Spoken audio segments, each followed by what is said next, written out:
Part 1. You are going to hear a conversation about renting an apartment. First, you have some time to look at questions 1 to 6.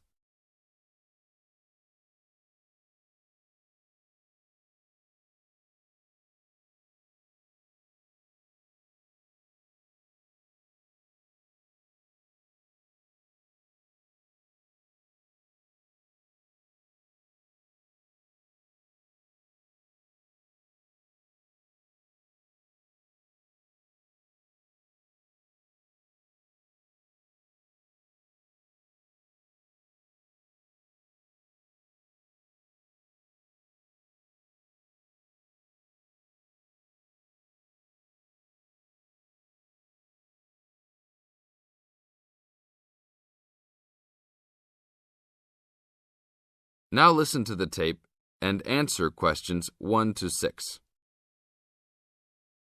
How can I help you, sir? Hi, I'm interested in renting an apartment in your building. Can you show me around inside? Sure, my pleasure. Do you know what kind of apartment you're looking for? I'm thinking of something for my best friend and I. The apartment doesn't have to be too big, just something comfortable for the two of us. I'm looking for a kitchen, 2 bedrooms and a bathroom, just something simple. Okay, well, let me show you what we have to offer. We divide our apartments into 3 categories. There are standard apartments, upgraded standard apartments, and luxury apartments. Please follow me. This apartment just went up for rent yesterday. The old tenants moved into a larger one. This apartment is what I call the standard apartment. It's small, but has everything you need. The kitchen comes with a refrigerator, an oven, and a stove. There is 1 bathroom with a shower, but no bathtub. The rooms are a good size, and both have their own closets. The living room has enough space for a couch. We will provide a television for you. These apartments are very popular with students because they are affordable and practical. Right now, we are renting these out for only $1,000 a month. I think this is a little bit on the small side. There's no space for a dining table or even for an extra desk. We will both need room to study. If there are guests over, we hope to be able to have a dining table big enough for at least 4 people. Do you have anything slightly larger? Maybe just an apartment with a bigger living room? Well, let's take a look. Right now, we also have an opening for a luxury apartment. This apartment is larger.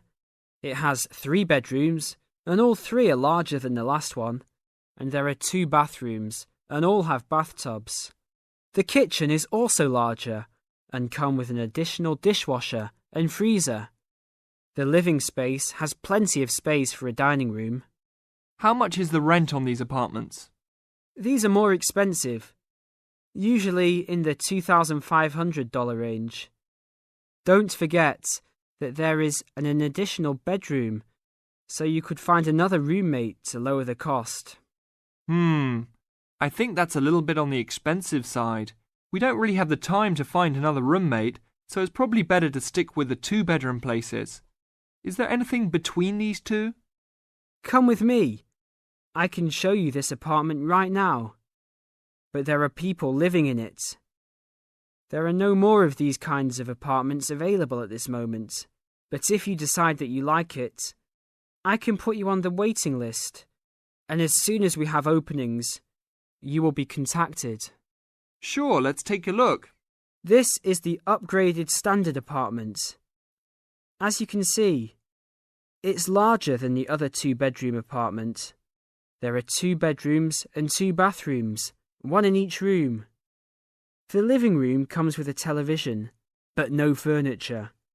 The kitchen is around the same size as the other smaller apartment. The basic difference is the additional bathroom and larger living room. These rent for around $1,400. Now look at questions 7 to 10.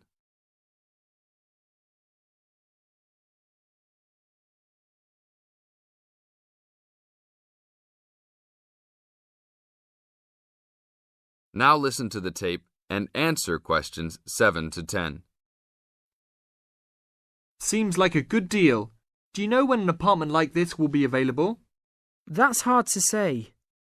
I know these people who live here right now should be graduating soon, so they might be moving out.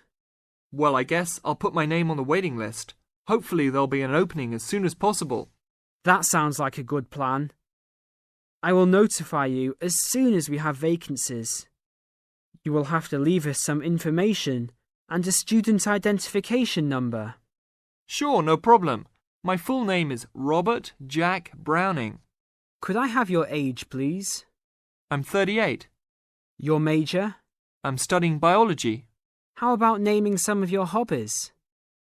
Fishing, golf, watching movies, and spending time with my family. Sounds like a good life. What is the price range of the apartment you are looking for? Somewhere between $1,000 to $1,500. Your student identification number, please? QS 45890. Could you repeat that? QS 45890. Lastly, could you leave us a phone number? Okay, it's area code 236-580-2287. Thank you very much. I will give you a call as soon as possible. That is the end of part 1. You now have half a minute to check your answers.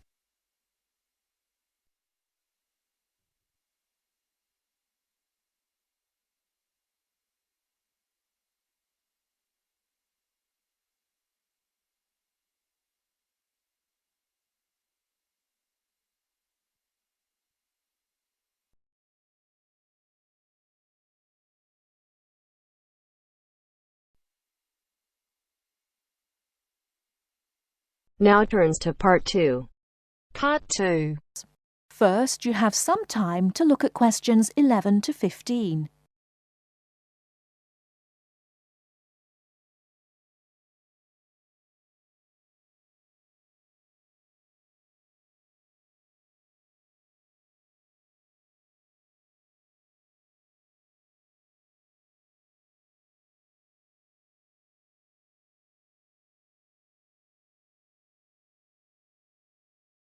Now, listen carefully and answer questions 11 to 15.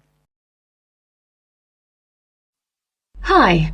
Hello. How can we help you? Is this the Office of Institutional Real Estate? Yes, sir. My name's Alice Baum, and I'm a University Housing Supervisor. Oh, good. I wonder if you could help me. I'll certainly try, sir. I'm hoping to rent an apartment from September when I begin here, and I'd really like some advice on where to rent and how to rent a place. Advice on renting in Manhattan. We've got plenty of advice about that. The first thing to think about are the prices.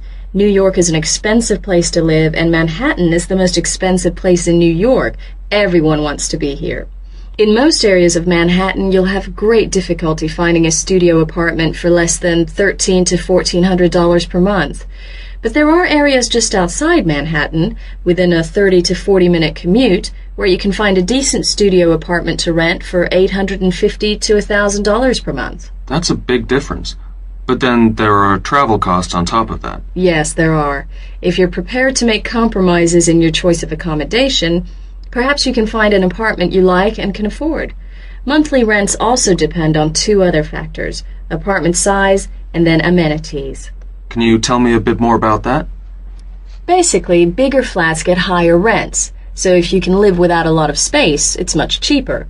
And if you're willing to take a flat which has street noise or doesn't have much natural light, then you may save some more money. I see. However, you could go the other way and get a bigger flat and share it with another student. You can cut costs by sharing a large bedroom. To find a roommate, check the listings for apartment shares in the housing registry. Share a flat. I hadn't given that idea much thought. Lots of our students do that. What about amenities? Can you explain that a bit more? You need to decide what facilities you really would like and what you can do without. For example, do you want a doorman? Would you like an elevator? These kinds of things put the prices up. I don't think I need a doorman.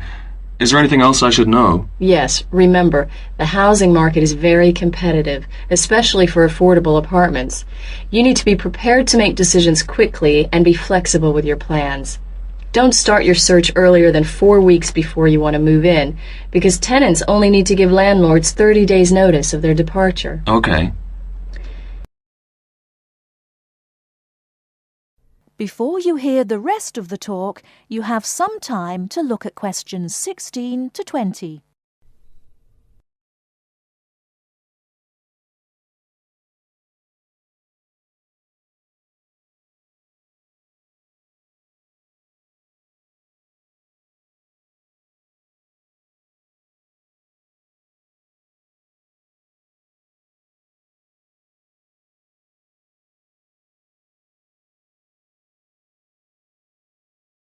Now listen and answer questions 16 to 20. And make apartment hunting your life for 2 or 3 weeks. That should be enough time to get familiar with the market and find what you're looking for. What's the best way of finding a place? There are really only 2 ways. You do it yourself, or you get someone else to do it for you. That sounds interesting. How do I do that? There are property brokers who will find a place for you. They can guide you to the property of your choice and help you with the paperwork. Well, that sounds great. But they do charge you a commission fee. In Manhattan, expect to pay between 12 and 15% of the year's rent. That means if your rent is $1,000 a month, the broker's fee works out to $1,800. Oh, maybe not a broker then. And what's the other option again? Do the legwork yourself. Look in the classified ads, call landlord companies, and do online searches. Check out our website first. You mentioned paperwork. Could you tell me something about that? Sure. To rent an apartment, you may be asked to complete an application by your prospective landlord. You may also be asked to pay between $50 and $200 for credit reports. Landlords want to see evidence of steady income and good credit. I see. Because you're a full-time student, most landlords will require a guarantor, someone to guarantee you will pay the rent on time. And when the landlord approves your apartment application, be prepared to pay the first month's rent and the deposit when you sign the lease. That's a lot to think about, and it sounds like a lot of hard work. Thank you very much for the advice. You're very welcome, and good luck.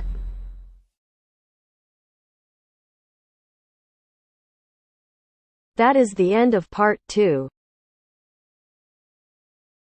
You now have half a minute to check your answers.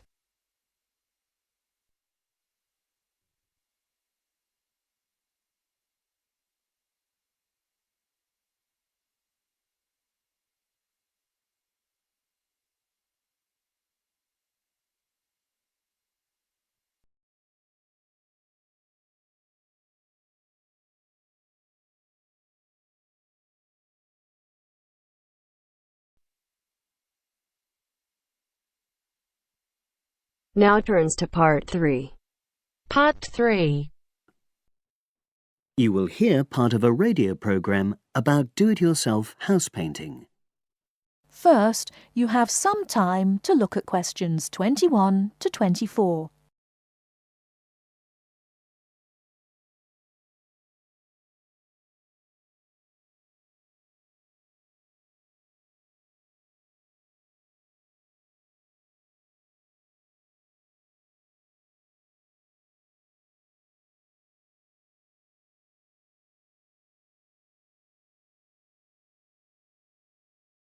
Now, listen carefully and answer questions 21 to 24. Good morning, everyone, and welcome to our weekly series on home improvements. Today's program is about do-it-yourself house painting. There's never been a better time for people who like to do their own interior house painting. Although people still lead very busy lives, thanks to the availability of various new DIY materials, you can now decorate your home in a more efficient and a more environmentally friendly way. In 2009 alone, approximately 53 million litres of the paint that was sold in the UK were left untouched.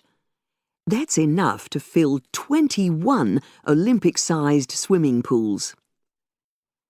It's easy to overestimate how much paint you'll need to decorate your room if you use guesswork.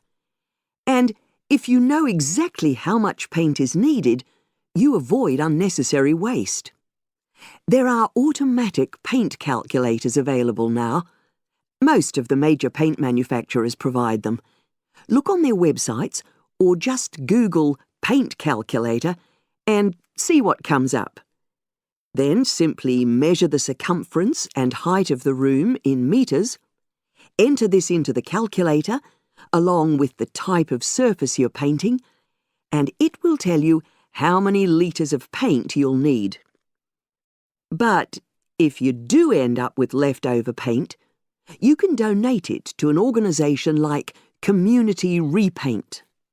They will take the paint from you and redistribute it to local charities and voluntary organisations, so it goes to a good home. You can find more information about Community Repaint on communityrepaint, all one word, .org.uk.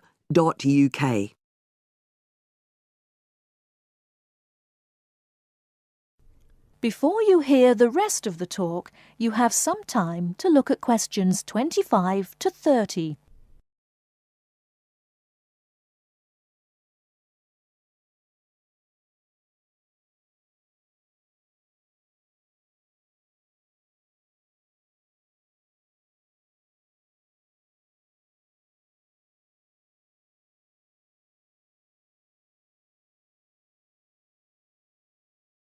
Now listen and answer questions 25 to 30.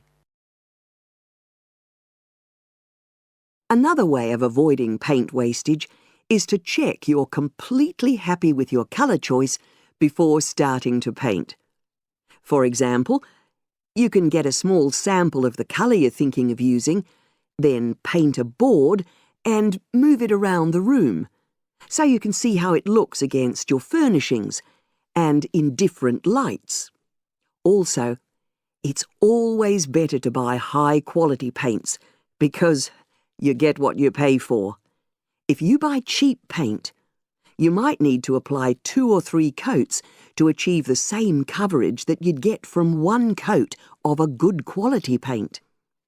You could also spend a week on a job that could have been done in a day or 2.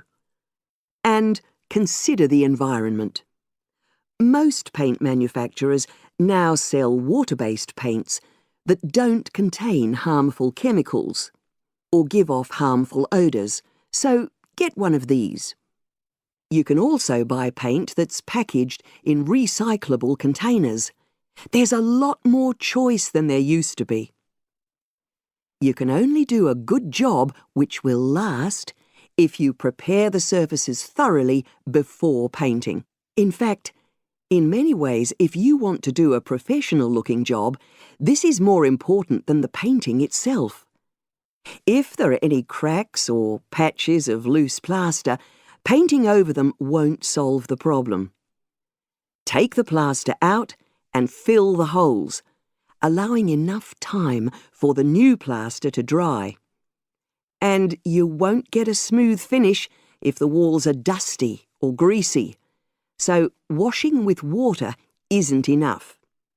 Use a solution of decorator's soap and rinse well with warm water afterwards. When you're ready to paint, we suggest you use a medium pile roller for walls and ceilings. A lot of people tend to use short pile rollers, but these give a patchy finish, and that wastes paint and time. Similarly, long pile rollers can create a thick textured effect, which looks messy. The same goes for brushes. The stronger the bristles, the easier they are to wash and reuse. And as you've chosen a water-based paint, clean your brushes with cold water, because it's more energy efficient that way. As you're decorating, keep transferring small amounts of paint into a tray and keep topping it up when you need to. This reduces the chance of it being contaminated by dust and pieces of dirt. And finally, water-based paint doesn't have a lingering smell, so that's not an issue anymore. But it's airflow rather than heat that helps the paint dry quicker. So, to help finish the job in the quickest time, leave your doors and windows open. The faster the paint is dry and the job finished, the quicker you can start enjoying your room. In tomorrow's programme, I'll be giving some advice on... That is the end of section 2. That is the end of part 3. You now have half a minute to check your answers.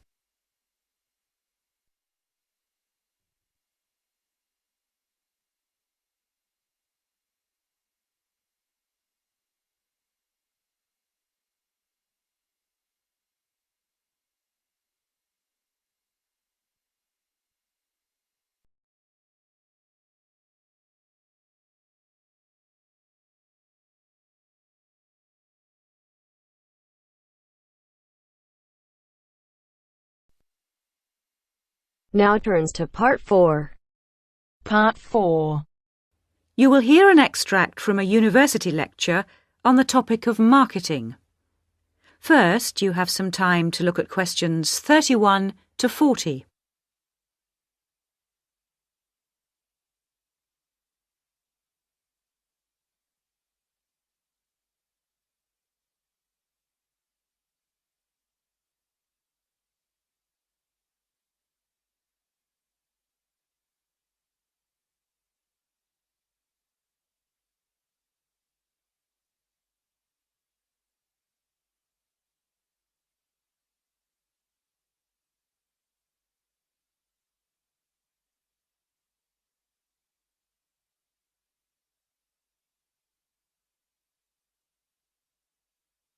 Now listen carefully and answer questions 31 to 40.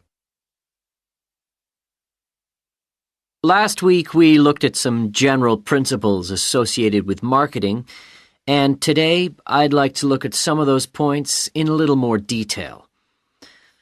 So, what is marketing? Or put another way, what does the term marketing mean? Many people think of it simply as the process of selling and advertising. And this is hardly surprising when every day we are bombarded with television adverts, mail shots, and telephone sales. But selling and advertising are only two functions of marketing. In fact, marketing, more than any other business function, deals with customers. So perhaps the simplest definition is this one. Marketing is the delivery of customer value and satisfaction at a profit. In other words, finding customers, keeping those customers happy, and making money out of the process. The most basic concept underlying marketing is the concept of human needs. These include basic physical needs for things like food, as well as warmth and safety. And marketers don't invent these needs. They're a basic part of our human makeup. So, besides physical needs, there are also social needs. For instance, the need to belong and to be wanted. And in addition to social needs, we have the need for knowledge and self-expression, often referred to as individual needs. As societies evolve, members of that society start to see things not so much in terms of what they need, but in terms of what they want. And when people have enough money, these wants become demands. Now, it's important for the managers in a company to understand what their customers want if they're going to create effective marketing strategies. So there are various ways of doing this. One way at supermarkets, for instance, is to interview customers while they're doing their shopping. They can be asked about their buying preferences, and then the results of the survey can be analyzed. This provides reliable feedback on which to base future marketing strategies. It's also quite normal for top executives from department stores to spend a day or two each month visiting stores and mixing freely with the public, as if they were ordinary customers, to get an idea of customer behavior. Another way to get information from customers is to give them something. For instance, some fast food outlets give away vouchers in magazines or on the street that entitle customers to get part of their meal for nothing. As well as being a good way of attracting customers into the restaurants to spend their money, it also allows the managers to get a feel for where to advertise and which age groups to target. Another strategy employed at some well-known theme parks, such as Disneyland, is for top managers to spend at least one day in their career touring the park dressed as Mickey Mouse or some other cartoon character.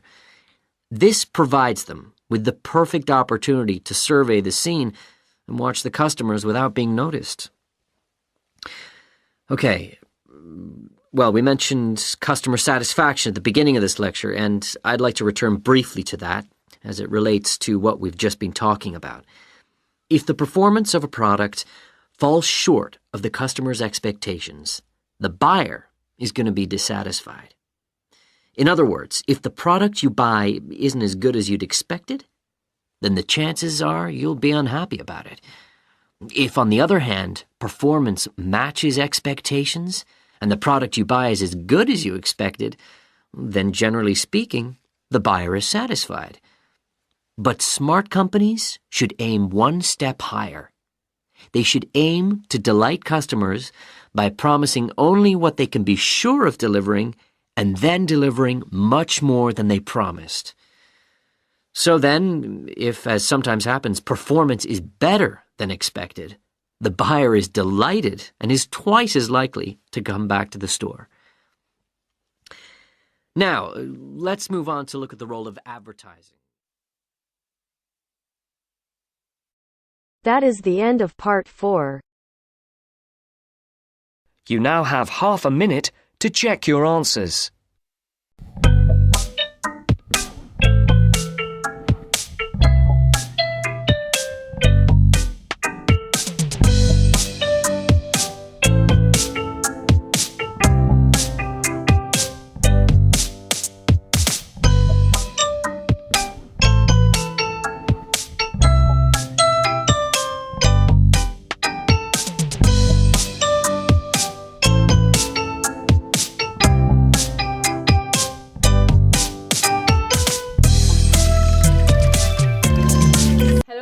Welcome to our channel. Today in this video I'll discuss with you writing task 1, and the question for today is a flowchart.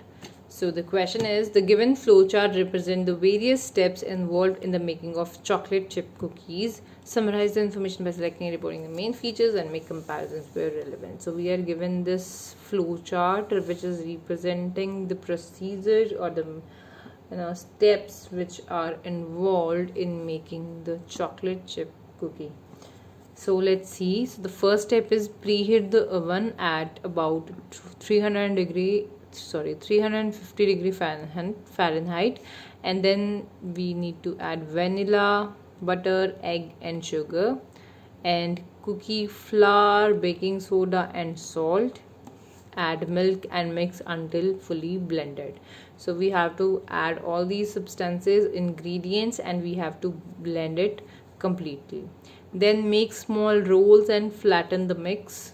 I think it has to be make small rolls and flatten the rolls. Put cookies in the oven. Cook the cookies about 8 to 10 minutes. Then cool the cookies about 15 minutes. Serve the cookies. So these are the steps which are enrolled or involved in making the chocolate chip cookie. So let's see how we can answer this now. The rendered means the given flow diagram depicts means represents the procedure of making chocolate chip cookies. Overall, it is discernible means clear from the graph that the process has 9 systematic steps, but it is a quite simple one. Okay, so the process is having 9 steps, but it is quite simple. Explicitly, the oven is preheated to an ideal temperature of around 300 degrees Fahrenheit before the process begins. Okay, so before starting the process, the oven is preheated at an ideal temperature of 300 degrees Fahrenheit. The technique begins with the required quantity of vanilla, butter, egg and sugar being mixed together. The next step is to add cookie flour, baking soda and salt to the mixture. After blending all the ingredients, milk is added and thoroughly combined. So after adding all these ingredient, milk is added and thoroughly combined, means full combined completely. The dough is then used to make little rolls, which is then flattened. Next to it, the cookies are kept in the oven, which is already heated at a specific temperature. The oven takes 8 to 10 minutes to cook the cookies.